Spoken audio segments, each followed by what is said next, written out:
Извадка от творенията на преподобния Марк Подвижник. Бележка. Древният начин на излагане на дълбоките размишления на преподобни Марк, понякога много сбито, друг път много разтегнато, при превода ни принуди нерядко да се обръщаме към значителна промяна на думите в речта, перифразиране, с цел назидателната мисъл на писателя винаги да бъде ясна за читателя и поучението да не остава скрито от неяснотата на изложението. Към това се придържахме, макар и в по-малка степен, и в останалите извадки от творенията на светите отци, поместени тук. От това правило често са се ръководили и отците, дори в привежданите от тях изречения от свещеното писание. Бог е начало и среда и край на всяко добро. Истинското добро не може нито да бъде прието с вяра, нито да бъде извършено на дело по друг начин, освен чрез Иисуса Христа и Светия Дух. Живата вяра е здрав стълб. Христос е всичко за вярващия в Него с такава вяра.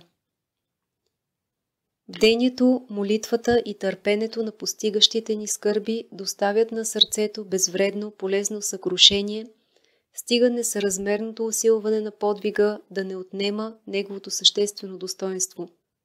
Нерадивият в тези три дела, упражняващият се в тях слабо, ще се подхвърли на нетърпима мъка при своята смърт. По време на смъртта сластолюбивото сърце се явява тъмница и окови за душата, а обичащото подвига отворена врата. Железните врати, въвеждащи в Йерусалим, са образ на жестоко сърце. Те се отварят сами пред водещия подвижнически живот и търпящ скърби, както се отворили пред апостол Петър. Във времето, когато в теб действа Божията памет, умножава и молението, за да си спомни Господ за теб, когато забравянето за Него те напада. Милостивото сърце очевидно ще привлече милостта към себе си. Обратното на това естествено ще се случи с сърцето, намиращо се в противоположно на милостта разположение.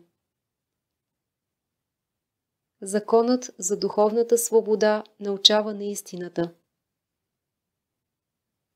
И мнозина имат повърхностно разбиране за него, но не са много онези, които го разбират според вярата при изпълнение на заповедите на дело. Съвършенството на духовния закон е скрито в Христовия кръст.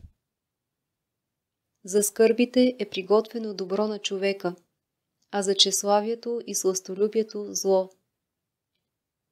Обижданият от хората избягва греха и придобива застъпничество съразмерно с скръбта.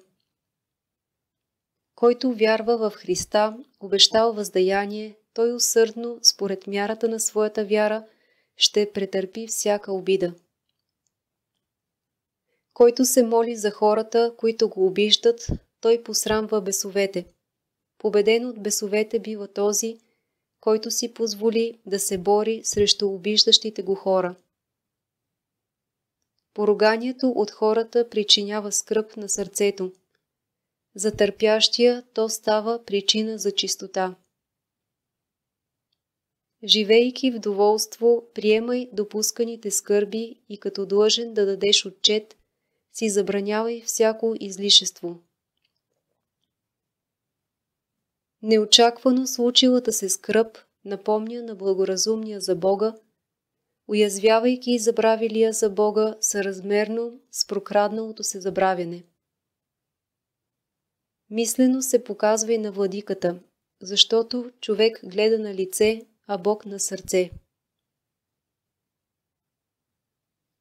Всяка неволна скръб да те учи да се обръщаш към помнене на Бога и подбудата към покаяние няма да оскъдне в теб.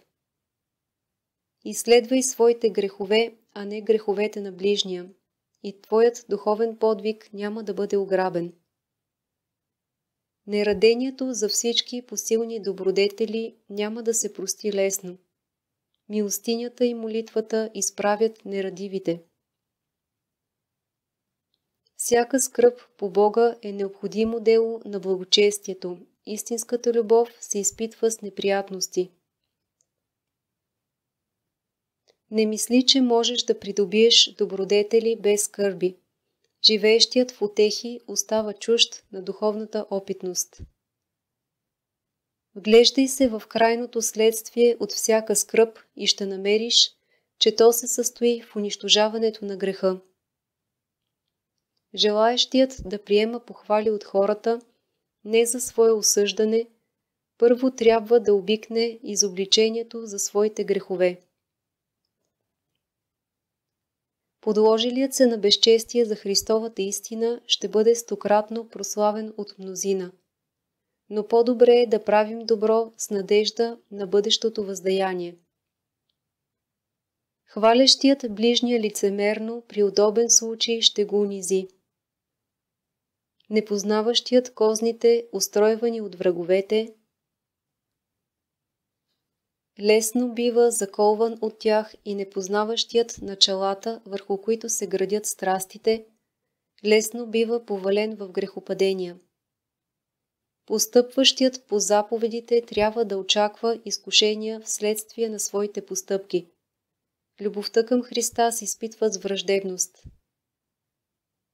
Когато ти се яви помисъл, предлагащ слава от хората, със сигурност знай, че той ти устройва безчестие. Врагът знае правдивостта на духовния закон и само търси от човешкият ум да изяви съгласие с застаналият пред него греховен помисъл. Така врагът или подчинява покорилия му се с трудове на покаяние, или ако поведеният не прибегне към покаяние, го подлага на страдания, изпращайки му, като на покорил му се доброволно, различни скърби. Понякога го подучва и да въстава срещу изпратените скърби, тъй с това да умножи страданията и да се покаже неверен поради нетърпението при изхода на душата от тялото. Мнозина много са се борели против неволно случващите се скърби, но никой не е избегнал скърбите по друг начин, освен чрез молитва и покаяние. Пороците взимат сила един от друг и добродетелите се развиват в човека една от друга, възбуждайки у съпричастния към тях движение към преуспяване. Малките съгрешения още повече се намаляват от дявола в очите ни, иначе той не би могъл да ни приведе към по-големи съгрешения. Гневящият се на ближния си или за пари, или за слава, или за наслаждения, още не е познал, че Бог управлява творенията праведно. Ако някой, явно съгрешавайки и не прибягвайки към покаяние, не се подлага на никаква скръб до самия изход от този живот, от това разбирай, че ще го постигне съд без милост. Молещият се с разум търпи случващите се скърби, а подтикваният от пътметозлобие още няма чиста молитва. Обиден, обезчестен или изгонен от някого, не се вглеждай в настоящето, но устреми поглед към последствията от действията на този човек и ще намериш, че той е бил виновник за теб, за много блага, не само в настоящия, но и в бъдещия век. Горчивият пелин е полезен за тези, които имат нарушено храносмилане, така и за злонравните е полезно да се подлагат на беди. И едното и другото служи за лекарство, доставяйки телесно здраве на първите и привеждайки към покаяние вторите.